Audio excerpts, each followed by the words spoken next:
Hey, thanks for joining me for another Origins of Christian Rock. I'm Pastor Bob 2.0, and I hope you enjoyed our last session with Rex Carroll from Whitecross. This week, we have a special treat for you. One of the founders of Christian metal, one of a band that many of us have heard and remember the albums well, and even up to their newest one. And so this week, I have joining me Jimmy P. Brown II from Deliverance. So let me dial him in here and we will start talking a little bit with our friend Jimmy. Am I all dialed in, Bob? You are dialed in, yes. How are you doing? Very well, very well. How are you? Good, good. And I'm in Cowtown, Wisconsin, Wapaka, which is 2 hours north of Milwaukee, an hour west of Green Bay. And you're all the way over in Las Vegas. I am. I'm in Las Vegas, Nevada. Yep. That's pretty cool. It's amazing what technology can do. Yeah, definitely. Especially that we're sitting here live talking and clear as a bell, too. Oh, yeah. Yeah. Deliverance. I mean, when people think of Christian metal, Christian thrash metal, they think of a lot of bands, and Deliverance is one of those that come to mind. Sure. You know, I'll be honest with you, your first album, the first Deliverance album, I heard of from my brother. He was at Bible college in Minneapolis, and he was this rebel playing this new black covered album with a chain on it called Deliverance. Him and a few of his friends had these stereos, and they called them the Tower of Power, and they would just blast Deliverance. And it wasn't until a little while later that I watched a Hot Metal 4 video, and there was Weapons of Our Warfare. Yeah. And I tell you what, I was sold. As soon as I heard that and saw that video, I was hooked. So you got to forgive me. I might turn a little fanboy during this interview. Okay. But, you know, here's the deal. Your band formed, if I read everything right, 1985 in LA. Yep. That's when I was 15 years old, man, when I started this thing. Were you really? Wow. Yeah. What was your influence to do that? Well, you know, I had started playing guitar early on, you know, around 9, 10 years old. And just, you know, I was always a recluse. I stayed away from most of the neighborhood kids, but they all knew I played guitar. So a few of them just started coming over and hearing me play. And by the time I was 12, 13 years old, you know, word had gotten around, you know, oh, dude, there's this kid, he's only 12 and he can play Eruption. He can play, you know, all the Van Halen 1 and 2. And, nice. You know, and so I started getting sought out by local bands. And played with a few, and you know, but it was funny because they were all 17, 18, you know, years old, and you're the kid. I'm 12, you know. So and it didn't end because so at that point it just I stopped because I just, you know, my dad really wanted me to concentrate on school and whatnot, and so you know, guitar just was always my love. It was my best friend, and you know, everywhere with me. The typical guitar player story, you know. Yeah. So by the time I was, you know, 15, you know, I'd really been going to a lot of the Calvary Chapel shows and stuff because my family had converted to Christianity in 1979, 1980. So now I was, you know, my house, we grew up in a very musical household. My brother's a musician. My father loved singing and playing. And so we grew up with a lot of different music, you know, country and Western. My mom was a big Elvis fanatic. Also, my mother being Hispanic, you know, there was a lot of Spanish music. And then, so, you know, everything from Elvis to Bowie, Zeppelin, you know, Deep Purple, Pink Floyd, to Julio Iglesias, to Willie Nelson, to you name it, it was in our house, you know. And even going back further to like Roy Acuff and old country Western, because my dad loved that stuff. But you know, that's actually one of my favorite stations on Sirius XM. It's a confession here, is Willie's Roadhouse channel. Oh yeah. Like when I get tired of all the other stuff, I'll flip that on. It's amazing. Oh yeah. I love old timey country. I don't much mind the new country either. It took me a while to get used to. But yeah, country music's great. It has its place. But so, but what I grew up. The hilarious part is I grew up listening. Like I said, my favorites were Bowie, Zeppelin, Yeah. Floyd, and then my brother had a buddy who worked over at Casablanca Records, which Kiss was signed to, Donna Summer, all this other stuff. Wow. So he'd always give my brother pre-releases and everything else, and sometimes stuff that was on their affiliate label, Warner Brothers. We started doing what we were doing and having fun, and Manny ended up going his own way, and then we got Brian Carilla, and then we really started down the path, and me, Brian, and Chris stayed together for years, and we just kept flip-flopping guitars. I just never I could never find anybody. It was sad, man. I was so used to Larry and Larry's sound. And in fact, I talk to Larry all the time because Larry lives about 10 miles from me. Okay. And I told him, you messed me up, because all I ever wanted to hear was your tone and your playing. And it was like, every guitar player that came through, I just didn't like, and it wasn't until a couple of years later, until Glenn Rogers joined, that we finally, I had found somebody I dug playing with. But, so was that the original lineup when you guys shot Weapons video? Was that your original lineup? Oh, no, Okay. Not at all. From the beginning, it was me and Chris. Yeah. And then Brian came in 1986, and Brian was with us up until 1990. Brian and Chris both played on Weapons, but the guys in the video didn't play on Weapons. Okay. All right. They just they lip synced or whatever, music synced, I guess. Because at that point everything had changed. In fact, that's why I separate Deliverance. From the first 4 years, I always call the ministry or the evangelical years, and then 1989 to 1992, I call the industry years, and then from 93 on, I call the creative years. Okay. Or 92 on, because just things had changed. In fact, I did an interview 2 weeks ago, and I was trying to explain to the guy, when we first started, we were playing with bands like Dark Angel and Viking, and we didn't play Christian shows, and there were no Christian festivals or anything like that. Yeah. We were just playing the club scene, and I wasn't even 21, so I had to wait out in the alley, until showtime, until it was time for me to get on stage. Then I was allowed to get on stage, play, and then leave, and then get out. I suppose, yeah. Yeah, it was funny because they were, we played all the 21 and over clubs, and it was definitely a different time, and. But then somebody started an all Christian festival called the His Festival, and we were invited, and we were the opening band. And from there, our popularity just shot through the roof. But from that on, our audience became, instead of 20/80, it started going half and half. Then it started going more towards mostly religious audience, until by the time we got signed, we were playing to, maybe a 10% secular audience, 90% Christian audience. So how did you take that? Did that bother you at all to play for more Christians, or were you hoping to play more of a non-Christian crowd?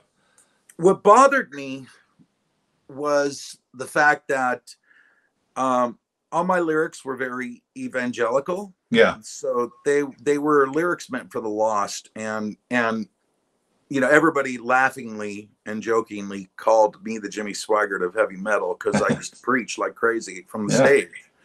And I mean, like fire and brimstone. I remember a few of those. Yeah. And, it for me, it was hard, because it's like, why am I preaching messages about the lost and to reach the lost, and there's no lost here. There's just a bunch of Christians here. So I was in essence preaching to the choir. Mm-hmm. And so when we did our first album, it was like, well, we've been playing these songs for the last 5 years, so let's record them. When we went in to do Weapons, I decided, well, you know what? I saw one of those charts like you were talking about. Oh, yeah. If you like blah, you'll love this band, and our label Frontline made it very, very clear. You guys are the alternative to Metallica, to Megadeth, to Slayer and Iron Maiden, yeah. And they're like, that's what you guys have to consider now. And that's when I'm like, I felt pigeonholed at that point. And so I was gonna say, it sounds like you're kind of almost getting put into a box at that point. And then we were. That's typically when you're told something. I think that's human nature to say, "Whoa, wait a minute." Well, really, yeah, it just bothered me because it's like all of a sudden the freedom was gone. Yeah. But I decided to make the best of it, and I decided, right now spiritual warfare is a real hot topic, and I was really into those books, by Frank Peretti, This Present Darkness and Piercing the Darkness. Oh yeah. So I decided to write a whole Bible study put to music and call it Weapons of Our Warfare, and that's where the Weapons album came from. Okay. Then things started getting real choppy with the label. Then there was infighting with the band because I had a whole new band now, because my guys were gone. My guys, were history, and now I had a whole new band, and I didn't really like the situation it was in, and so I started talking to the label about going solo, and then we ended up doing the What a Joke album, and that album was like purposely done really crappy because it was an effort to try to get kicked off the label. And yeah, I'm just being honest. And then I ended up separating at that point from George and building a whole new band. Brought Manny Morales back, hired some new blood, and you should maybe clarify, because there are a lot of people that listen to Christian bands. They're like, man, they rotate, but even some of your more modern bands like Disciple, going all the way down to bands like that when you first started, like Tourniquet, there's been a change of bandmates and stuff, but that's not unusual. No, it's not unusual, but in Deliverance's case, it was actually the mainstay. Okay. If you go look at our Wikipedia page, and you start scrolling, it just starts getting bigger and bigger and bigger of former band members. And that happened later purposely, but there's just been a lot of people that, for whatever, I'm a strong personality. I always was, and I'm not easy to deal with to some degree. But those that know how to deal with me and work with me, we don't have any issue. I'm not a tyrant or anything by any stretch. I have a vision, and you know what you want, and I know what I want. So I started meeting with Terry about doing a solo project, Terry Taylor, and then Terry Taylor suggested blending Deliverance with my solo stuff. Wow. And that's when the new sound came, and then that's what I call the creative years from Stave Execution on. And it was just a lot of fun. It was super cool, especially getting to work with a hero, because I'd been going to Terry's concerts since I was 10. He's a legend. And it was so cool to actually get to work with him now. Yeah. In fact, I'm working with Terry now. I'm maybe I shouldn't say it, but I won't say what I'm working on with him now, but I'm working with him on something right now. That's exciting. So pretty excited, yeah. Is it going to be in the same? Is it going to be in a metal realm or what? No. Okay. I'm actually doing stuff on his stuff. So wow, that's very exciting. Yeah, super excited. Yeah, because there is something to that crowd. I mean, I've been able to host quite a few concerts at our church, just dialing back into my music roots as a bookstore buyer, music store buyer. But when we would get, I remember one time in 2005, it was called the Roe versus Pritzl tour, and it was Pritzl. Yeah, it was Mike Rowe of 77s, and Mike Pritzel of Violet Burning. Of Violet Burning, yeah. And all they did was stood there with two guitars, and Pritzel covered Rowe's songs, and Rowe covered Pritzel's songs. It was amazing. Yeah, yeah. So yeah, like you said, Terry, you know, it's just these people are huge to the Christian movement, Christian music movement. Oh, they're for me, they're iconic. You know, Yeah. they're and I remember the first time, you know, because you got the Lost Dogs, which, you know, was a big thing. You know, Gene, Terry Taylor, Derry Daughtery, and Mike Rowe, and they were doing a show, and their bass player Tim Chandler couldn't make it, so they asked me to fill in. Wow. And I was like, oh my gosh, yes, I'll do it. You know, I was the total fanboy dork up there, like, oh my God, I'm really that's awesome. With these guys, you know. And they do it, you know, and then going out to eat with them afterwards and getting to hang out with them and their personalities and you know, like I said, I'm already kind of a loud, very brash kind of person anyway, so they had to get used to me and yeah. You know, but because they didn't know what to think of me. Terry, especially in the beginning, just really didn't know what to think of me. And you know, now just like I said, he's just such a good friend. I love him, you know. Yeah, and, that's neat. Miss Jean, and it you know, cool days, you know. Oh yeah. But, so at what point did during the Deliverance, and it's funny when you mentioned the album What a Joke, because the Deliverance fans were like, okay, what just happened here, you know? But then Stay of Execution came out, and it was like, okay, here we go again. Yeah. But during all of that time, at what point did you say, okay, I'm going to start this project? And where did you get the name for it, Eraserhead? Well, Eraserhead's just the name of the album. It's my solo album. Okay. Yeah, everybody always misses it because it's small, but it just says Jimmy P. Brown II and then Eraserhead. Oh, so okay. Everybody assumes that it's called Eraserhead, but it's not. And the funny thing about it is Manny Morales and John Knox still refer to it as Eraserhead, and it's like so no, it's more. Was it more of a concept album then? It's my solo, you know. No, actually, it's a joke. You know, they all know I'm David Lynch fan. I'm a big David Lynch fan, and obviously that's the name of one of David Lynch's movies is Eraserhead. Okay. And but we were getting ready to go to a photo shoot for the album, and me and John Knox and Manny were getting ready to go, and I just came out and my hair was sticking straight up. I came out of the bathroom. Okay. And they called me Eraserhead, and they wouldn't stop calling me Eraserhead all day. And so I just called the album Eraserhead. That's all. There was nothing to it. It was just that's what it. So you didn't spend hours travailing in prayer over it or anything? Yeah, nothing like that. Not at all. Yeah. That's pretty good. Yeah. So a lot of the folks that are going to watch this are longtime fans. I mean, we're dealing with the Sanctuary crowd. How did you and Bob Beeman meet? How did you guys these are things that maybe isn't talked about a whole lot, and just sure, it'd be fun to know the history you guys have. You know, I met Bob. Well, I was going to a pretty hardcore dogmatic spiritual charismatic or Pentecostal church. Okay. Both me and Chris Hyde both went to hardcore Pentecostal churches, and that's my upbringing. So okay. He was Foursquare, I was AFG. Same here. Yep. But so we heard about this church.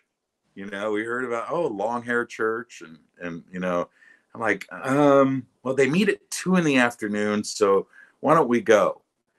And so we went to the one in Whittier that at that time was being pastored by a man named Pastor Steve Valdez. Okay.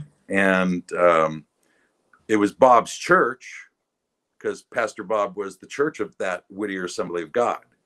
But he allowed Steve, he was discipling Steve to pastor the long-haired kids. Okay. And they had a 2 p.m. service, and we went, and me and Chris left saying, yeah, we don't like it, we don't agree with it, and yeah, we'll stay away from that. We're not going to be affiliated with Sanctuary. Mm-hmm. And that was the end of it. So about 2 months later, we're doing a show over at the Waters Club, which was a dive club out in San Pedro, but everybody played there. And we're playing, and there's Pastor Bob, and I get to meet Pastor Bob, and hey, how are you? You know, and he just has this personality, and he's just, you know, hi guys, how are you? You know, and I Right. just fell in love with him. You know, That's a good impersonation, by the way. And he's just you know, telling us all about his vision and what he wants to do, and he's moved to Redondo Beach, and he's no longer at Whittier, and I'm like, oh, okay, cool. Well, we'll come and visit your church there. And well, I never went, but Chris went. Okay. And Chris happened to go on a day where Bob preached on and I don't like to say preach because Bob was more of a teacher. Yeah. Yeah. And so, but it was an unfortunate day where Pastor Bob was teaching on something about masturbation, and it really just rubbed Chris the wrong way. Now the thing about Chris, rest in peace. I love Chris. I don't know if you knew he was gone. He's not with us anymore. Okay. But, the thing about Chris is, as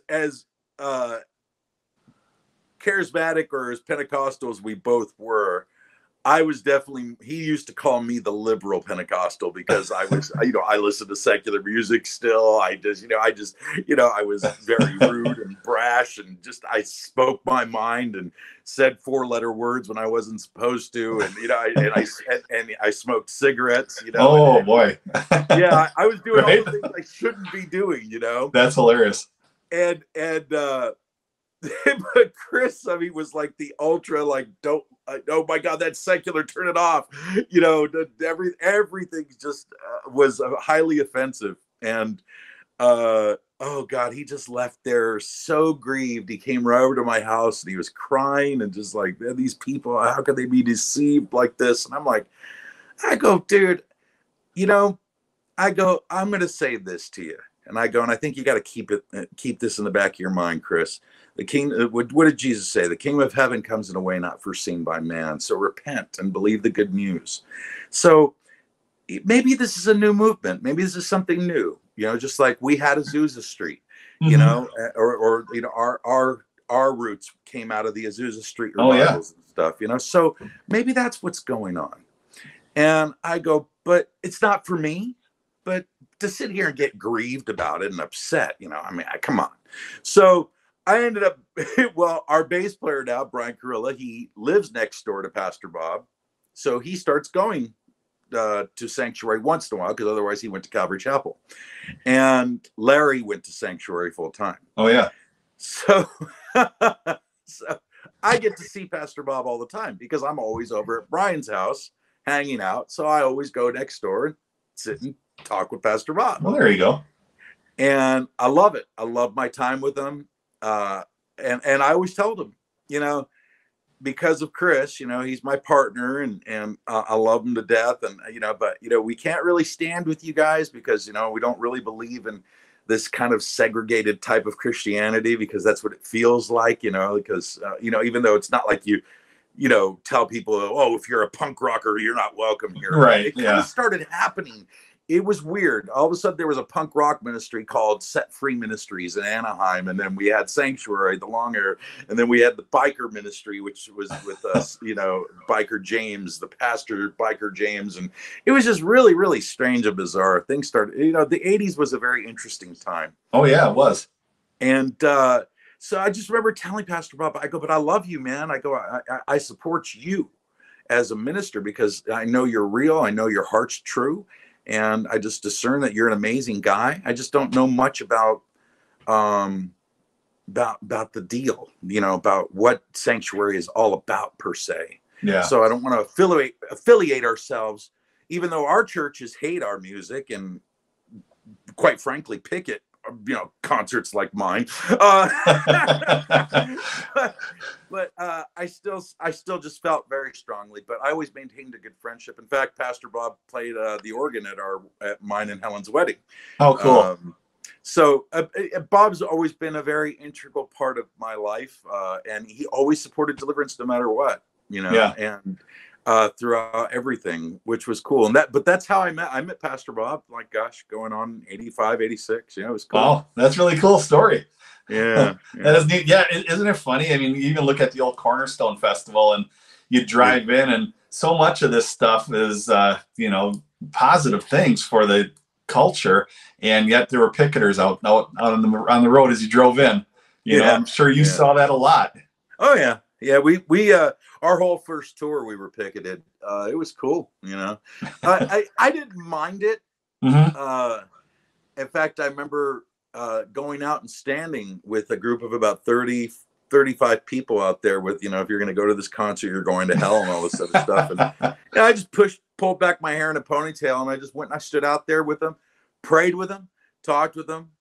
Did you then introduce yourself? I did that as I was leaving. I said, well, I got to go. And they're like, well, brother, why aren't you staying with us? And do you have somewhere to go? And I said, well, yeah, I'm the lead singer of the band performing tonight. I'm in Deliverance. That is amazing. They couldn't believe it, because we were sitting there talking about spiritual gifts, and we were talking about, eschatology, and, it was so funny. They just couldn't believe I was in that band. It was, like I said, it was a bizarre time. It's very, very strange.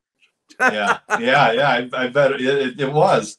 I remember that I was a youth kid in the youth group, and I was in charge of playing the pre-service music, and that's when I threw on the video weapons. My youth pastor, he shut it down and all of that stuff. He's like, what in the world? So yeah, we get that. So got a few minutes here left. What, one of the questions a lot of people want to ask the musician or the singer themselves is, what is one of your most memorable concert moments? Do you have one?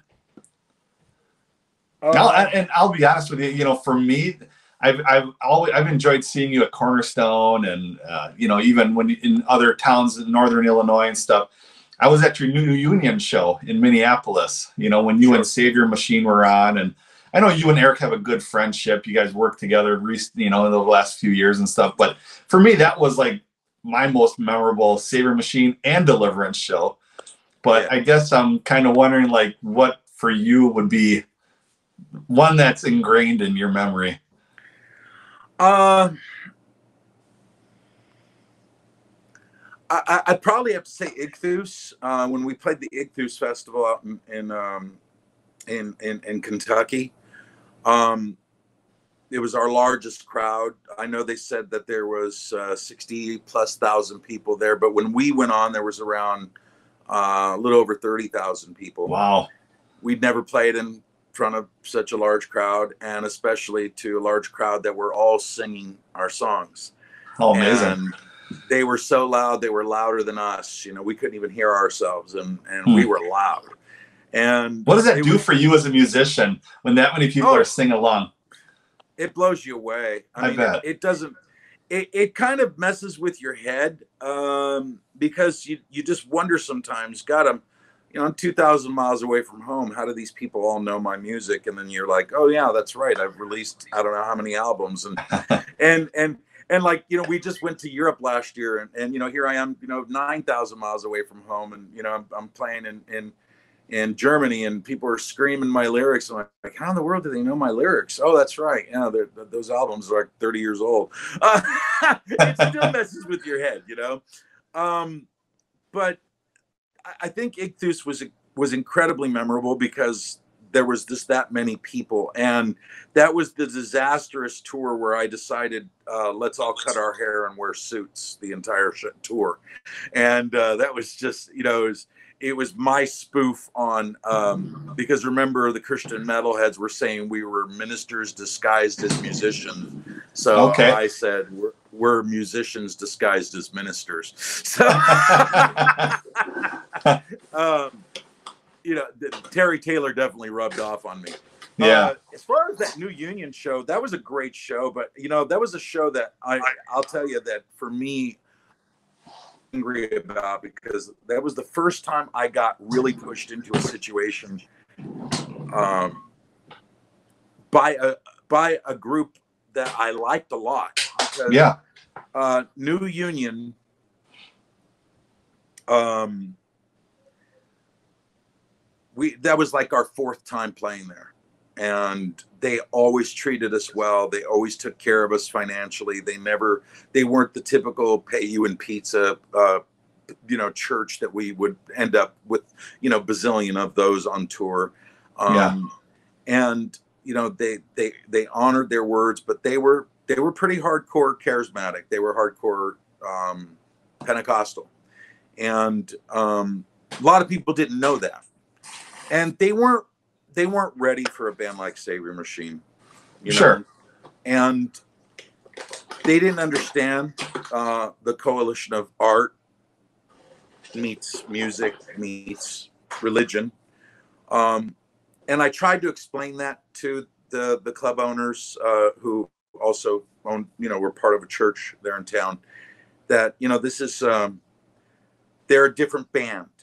They didn't understand Savior Machine at all, and they didn't even understand why we were touring together. And I said, well, I got them signed, and I'm a big part of them. In fact, I sang all over their album, and I did all the backing vocals, and Eric did a bunch of backing vocals on Stay of Execution. So,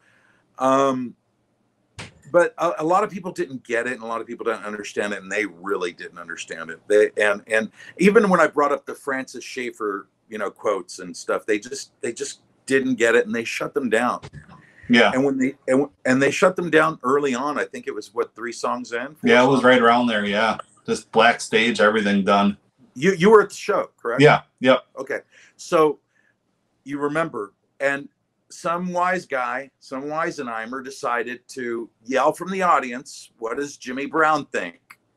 Yeah. And the guy from the New Union came out and started saying that this band's not of God and all this other stuff.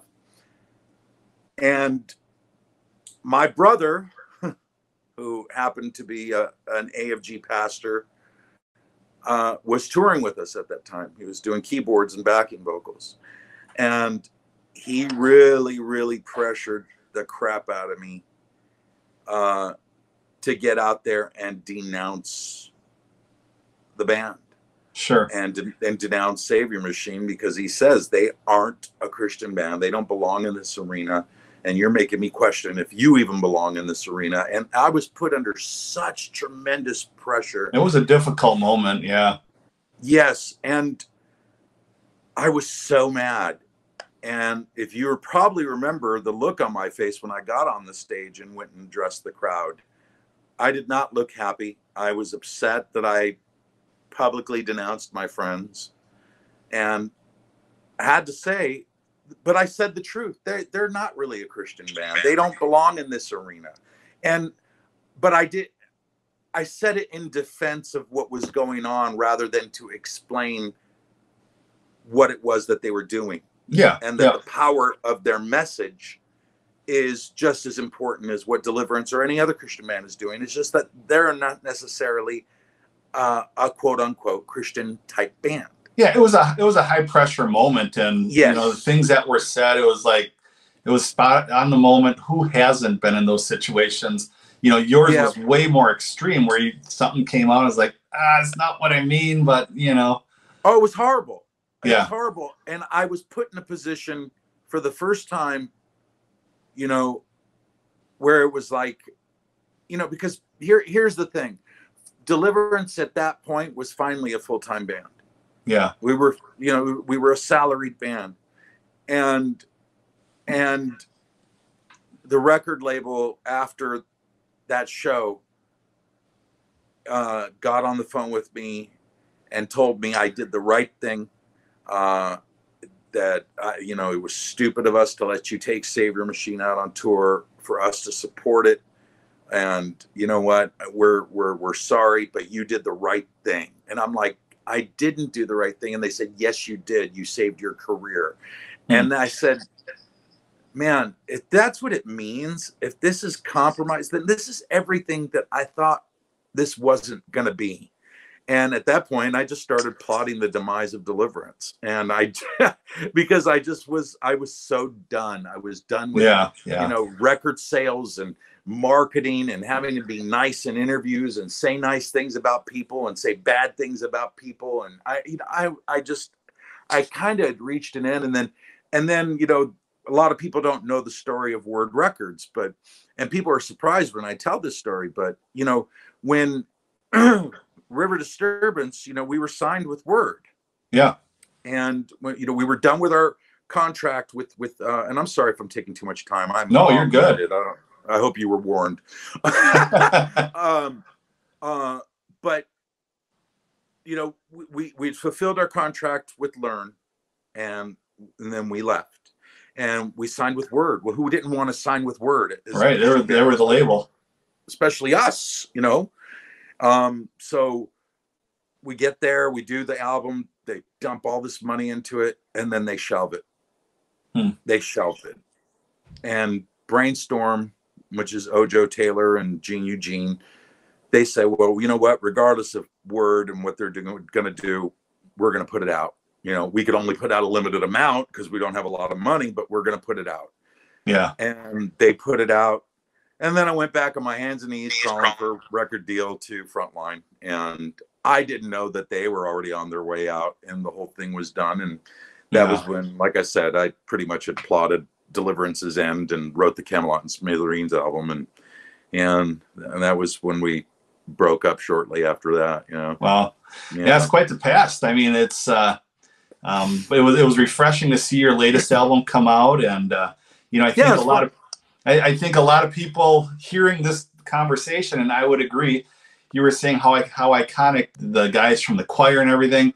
I think in the metal realm, I, for one, and a lot of people watching now, place you in that category as someone to look up to and as a grandfather of this movement, Sure. And so, just in a couple of minutes here, I guess I asked Rex this question. I'd like to ask you, what is your take on the current state of Christian metal?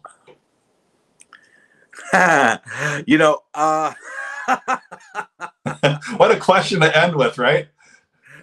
Well, okay. And this is where I feel real bad about what I'm going to say. I don't listen to metal. So I get that.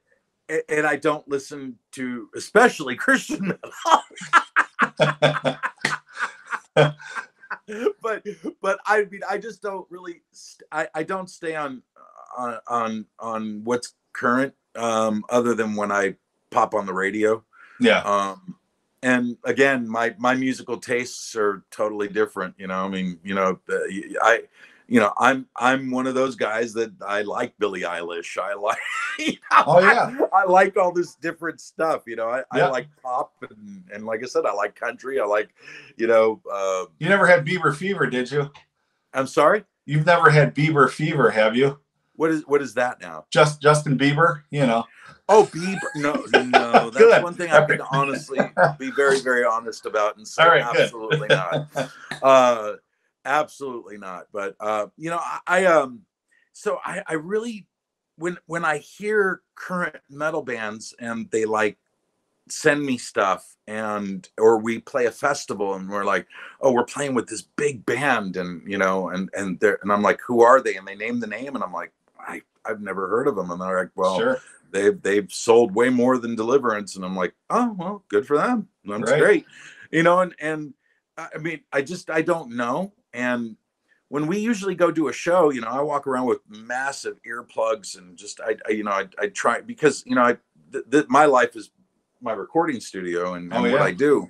And so I always preserve my ears. So I don't really I don't go to a lot of live shows and I don't listen to a lot of heavy, aggressive music. And it's not because I'm snobby or think I'm better than them. That's what people always think. And it's like, no, you guys just don't understand. I just didn't really listen to a lot of it. And I grew up. Fair enough.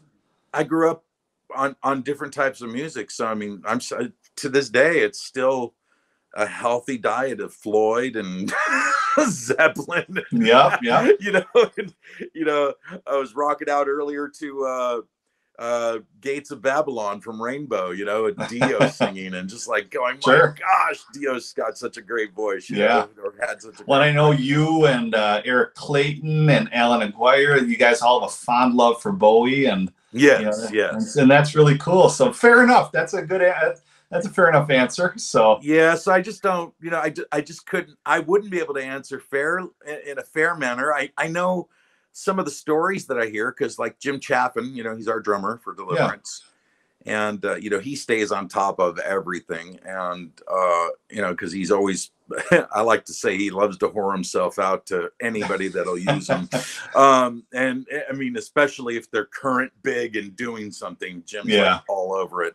And he's just, he just loves that. And he hates it when I point it out. But, when he told me like that stuff that was going on with the As I Lay Dying dude, and how, he had hired a hitman to kill his wife. I think the band and then the dude gets out of jail, and they're out and they're touring and they're doing their own thing. And I think to myself, and then I was invited to a church out here about 2 years ago, and I went and when the worship service started, the lights went dark, smoke machines started going, laser lights started going. Mm-hmm. And I turned to the person that had invited me and I said, "Oh, I'm sorry. I thought this was a Sunday service. I didn't know it was a concert." And they started laughing. They go, "What are you talking about?" And I'm like, "What is this?" And they're like, "It's worship time." I'm like, "Oh, with lasers and smoke and everything." Right, like, oh my gosh. Because I'm going to shoot straight with you. I hadn't been to church in a long time. And I was just like, is this what it's become?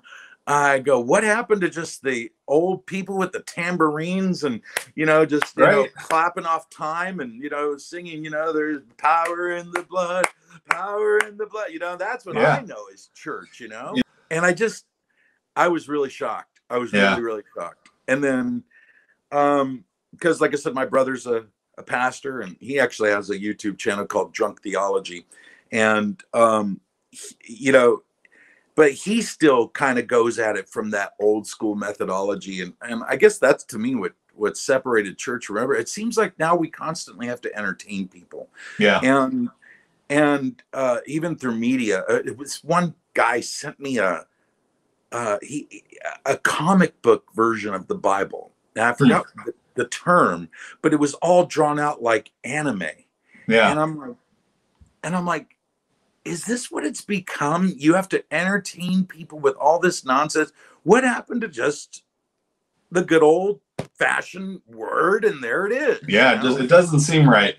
Yeah. So, I mean, then it really puts me in the position of I look at my wife and I say, I don't feel old, but when I see all this, it makes me feel old.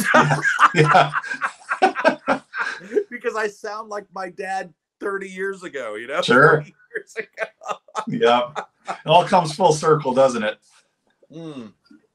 So it does. So when Deliverance does play all these metal shows, and like we were playing in Germany, and this guy wanted to take a picture of me or with me, and wanted to do the metal pose, hands up, claw, and we did it together, and he left, and Glenn's like, "Isn't that cool?" And I'm like, "What's cool?" And he's like, "That guy's from Judas Priest. He wanted to take a picture with you."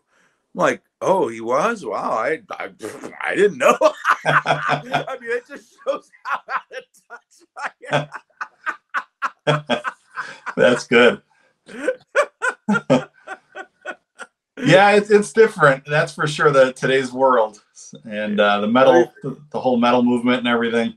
Well, for me, it's like, it's like I told Glenn. I go, big deal. The guy from Judas Priest. I go, it's not like David Gilmour wanted to take a picture with me. Now that would have meant something. No, that would be something. Absolutely. So, well, I I certainly do appreciate your time. Oh yeah, anytime, Bob. Anytime you want to do anything. Usually, it's funny.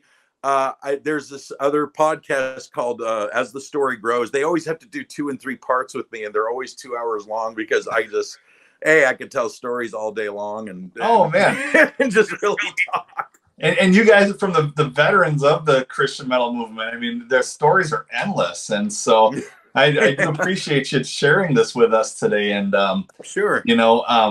This will again going to be on the Sanctuary Matrix page and just kind of all over the place. So that's awesome. Yeah, it's exciting that Sanctuary is still doing things and being relevant and all of that. And so I love what Bob's doing, especially with the homeless movement, man. That is just unbelievable. That's very cool. That's a true living example of what Jesus said. All right, well, Jimmy, I put your website up here on the screen, and so people can see that, and I assume they can then access your Facebook page and everything right from your website. So yeah, it has access to everything from www.jpbii.com. All right, well, sounds good. Well, thanks so much for spending time with us. Thank you. I appreciate it, Bob. All right, you take care.